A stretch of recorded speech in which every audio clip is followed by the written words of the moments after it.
Hey you guys, welcome back to my channel. I'm Mindy, this is Team Mindy Mom, and I thought I would just hop on here and do a little video and give you an update on how I'm doing after my surgery.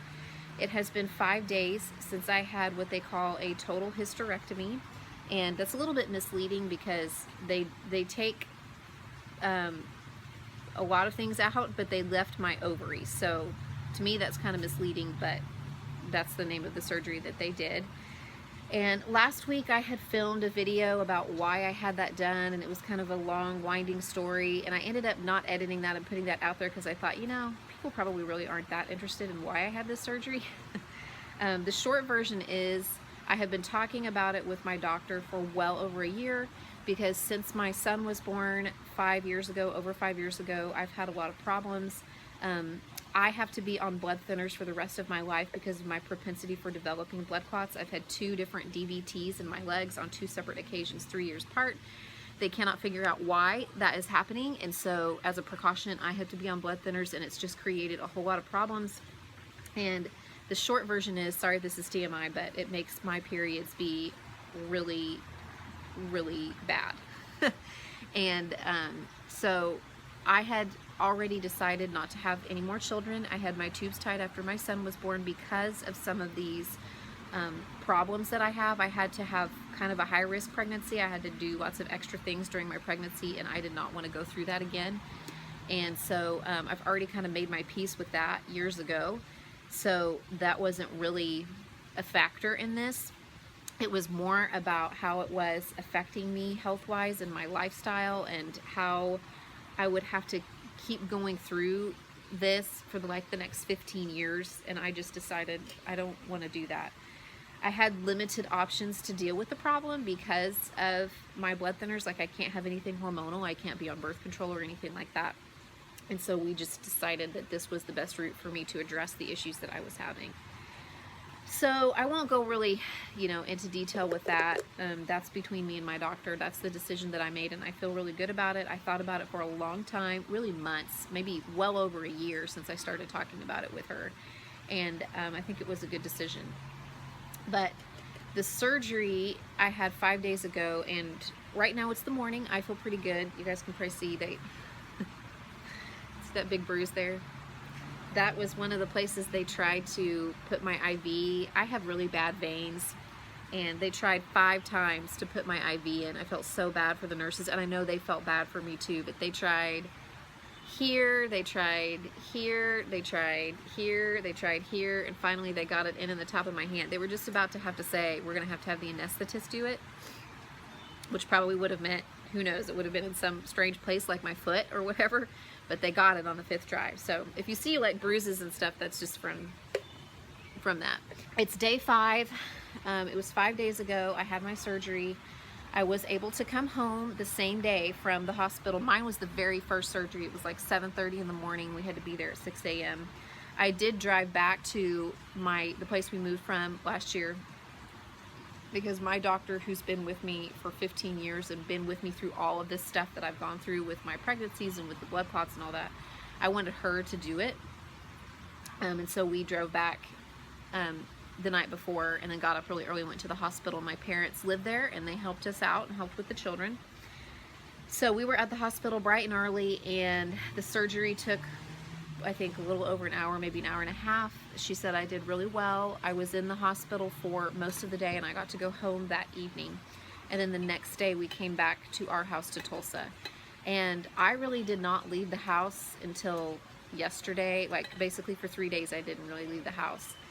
They warned me that with this surgery, some of the biggest issues that people have with recovery is that they kind of start feeling better and they forget that they've had surgery, and then they start to do things, and they either, injure themselves, or they get run down and really fatigued and tired really quickly. And I totally understand that now.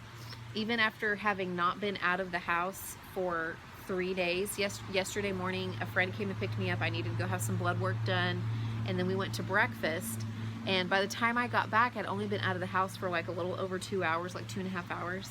And I was just beat. It was all I could do to watch. Even though I didn't do anything strenuous, I just, got up and took a shower and got dressed and went to the doctor's office, and then went and sat and ate breakfast. But by the time I got back home, it was all I could do to just crawl into my spot on the couch and just lights out. I mean, I just crashed.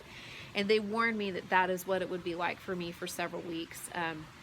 The other thing is that I cannot lift anything over 10 pounds for 6 weeks. And they said that's really difficult for a lot of women, because just moving the laundry from the washer to the dryer, like, I'm not even supposed to do any light housework right now. After I get through this first week, I'm supposed to be able to do a few light housework activities, but I can't even like push the vacuum cleaner or anything like that. So I'm fairly limited where activity is concerned. I will not be able to exercise strenuously at all. After this first week, I'll be cleared to do a little walking, and they want me to work up to walking 2 miles a day. So that should be fine for me. I really enjoy walking, but I will not be able to do any exercise. And they said the main thing is the lifting and understanding that my body's going to get run down a lot faster, and I certainly experienced that yesterday.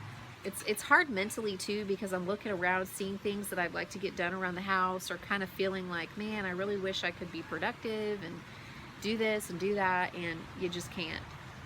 I don't want to do anything that would risk causing any kind of injury to myself, or doing anything that would make me have a longer recovery.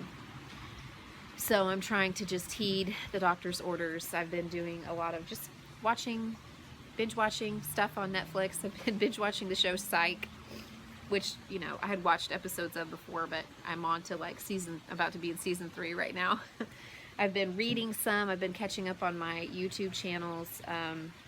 I have been answering some emails and doing a few work things. I had thought this was a good time for me to have this procedure done, because this particular time of year, the summertime, I hosted a camp a couple weeks ago, and I'm hosting one at the end of the summer, but between that time, I don't have a ton of stuff going on, so this was just a really good time for me to kind of check out from work and from kind of the day-to-day stuff.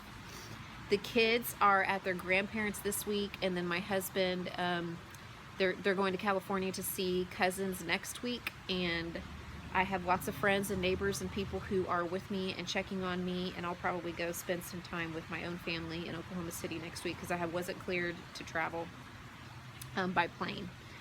So we have lots of help, and I miss my babies, but it also has really helped, obviously, with not feeling overwhelmed with stuff to do around the house. It's helped just to not have them underfoot. So I'm really grateful that we have that option, people that will help us with that. And that's what's been going on with me. After I kind of get through this 1 week mark, I'm gonna sort of reevaluate what my day needs to look like, and also what my nutrition needs to look like. Going into this, I thought, yeah, I'm gonna be the best patient, and I'm gonna eat all the vegetables and fruits and get lots of vitamins and minerals and good protein so that I heal well. And guys, I'm sorry, that's not how it has been. I'll fully admit that I have basically eaten whatever I have wanted, whatever sounded good that I thought I could stomach, in the portions that I could handle.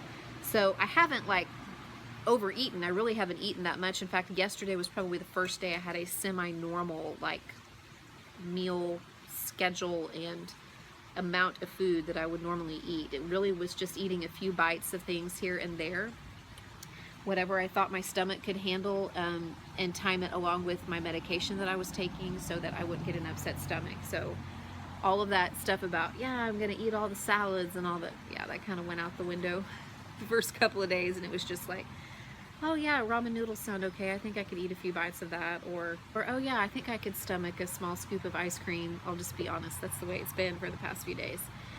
But I was thinking that once I get past these initial days, that I might take a look at my nutrition, because I cannot work out the way I have been working out for the past few months.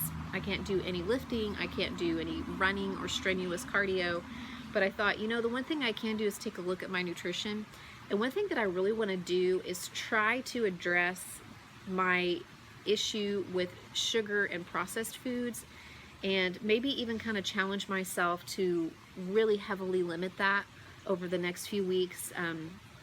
I don't need a lot of simple sugars or simple carbohydrates if I'm not going to be doing a lot of activity. I'm not going to be real active.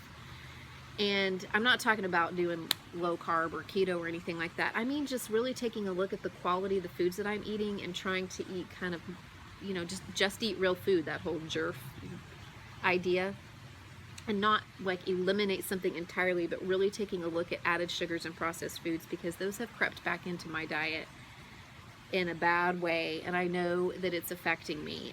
I think it's affecting my sleep. I think it's affecting my energy.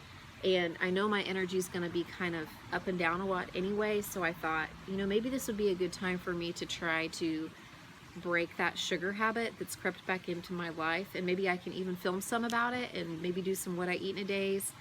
I noticed that Kat on Point a few weeks back, maybe it was a few months back, I can't remember, she did like a low sugar challenge, and she tried to limit herself to less than 25 grams of added sugars per day. And I thought, you know, that's a good place to start. Maybe I should start there and just try to kind of look at the added sugars and just cut out the obvious culprits, the sweets and the treats and the processed stuff, and then just see how that makes me feel and go from there. But so that's what's going on with me, and that's kind of where my head is right now. And I don't plan to stop making content, but it probably will slow down. I did have a couple of videos that I posted last week. I had filmed an Amazon. I wanted to share with you guys some Amazon products that I've really liked. And then I did a Variety Fun unboxing because they sent me a box of snacks, and I thought that would be fun to do with the kids. They really enjoyed that. So that's why, you know, content has been sparse, but I really hope that now that this surgery is out of the way, and hopefully things are going to start to get kind of back to normal as far as our stress level goes. Hopefully I'll be able to kind of get back to some regular content and just keep you posted on how I'm doing in my recovery, and maybe do some more, you know, with nutrition, do some more food vlogs and stuff. I did order some HelloFresh for the first time. I've never done any meal delivery service ever. So I'm really interested to see. I ordered just like 2 meals because it's just me and my husband here for several days, and I can't go grocery shopping. Like, I can't even lift, I can't drive right now, and I can't even lift grocery sacks into the car. And so I thought, well, maybe this is a good time to try HelloFresh. So if you're interested in how that goes, I could do some, you know, what's for dinner videos with those and let you know what I think about them, and just kind of keep you posted. If you have any questions, you know, about my procedure, I'm not embarrassed to talk about it, and I don't think we should be as women. I don't think we should be embarrassed to talk about these things, and I try not to be. I don't want there to be a stigma about women's health. But, you know, I don't want to just rattle on about all the particulars about my procedure. But if you have a question, you're welcome to reach out to me, send me an email. I'm happy to. I'm not a doctor, I'm not a physician or an expert or anything. I can only talk about my own experiences, but I'm happy to, you know, answer any questions if I can. And I just really appreciate several of you guys, you know, in my previous videos had sent me well wishes and said, you know, good luck with this. And I know that several of you have been, you know, praying for me and thinking of me, and I just wanted to hop on here and give you an update and let you know that I'm doing okay. And I'm a little run down and just kind of trying to take care of myself, but I'm doing really good, and just give you an update. So that's what I have for you.